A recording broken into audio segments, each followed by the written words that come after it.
Hi guys, today I'm going to be going over question 47 from chapter 15. The question reads, a block hangs in equilibrium from a vertical spring.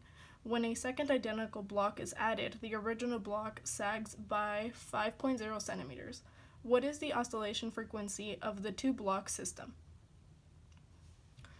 As we just read, we are trying to solve for the oscillation frequency of the system after we have added the additional block.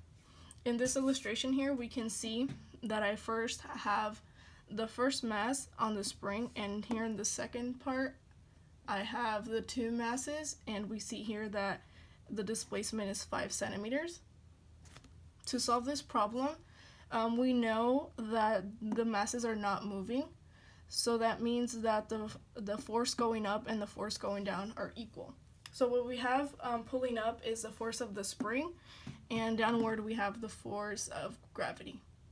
So since f of s is equal to f of g, and we know that f of s is k times y, some vertical distance, and f of g is equal to m times g, we can set these two equal to each other, and we get that ky is equal to mg. Solving for y, we get that y is equal to mg over k.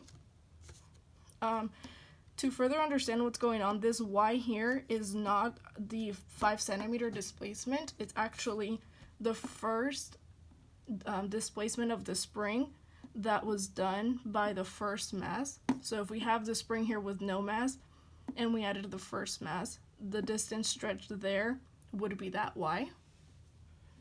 So secondly, we want to look at the forces after we add the second block here. So same thing, we're going to be using the ky equal to mg. But here, so k is the same because we haven't changed the spring, but for the distance y, we have this mg over k plus the 5 centimeters. And for mg, we have m1 plus m1 times g, because we know that the two blocks are identical in mass. So after we solve for this, we get that k over m is equal to 196 seconds to the negative 2.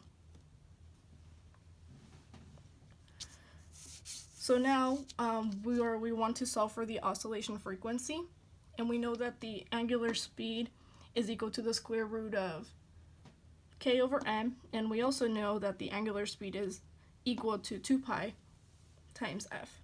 And f is the oscillation frequency, which is what we want to solve for. So equaling these two expressions to each other and solving for f, we get that f is equal to 1 over 2 pi times the square root of k over m. Now we're going to use this equation and we're going to substitute in the variables. So we know that f is equal to 1 over 2 pi. We do not know what k is, but we do know that m is 2 times whatever the mass of one block is. And then to understand the substitution better here, I separated the terms inside of the square root. So we have 1/2 times k over m. And we know what this is. We had solved for it before. It's the 196 seconds to the negative 2. And you just simply plug that into your calculator, and we get that the oscillation frequency is 1.6 hertz.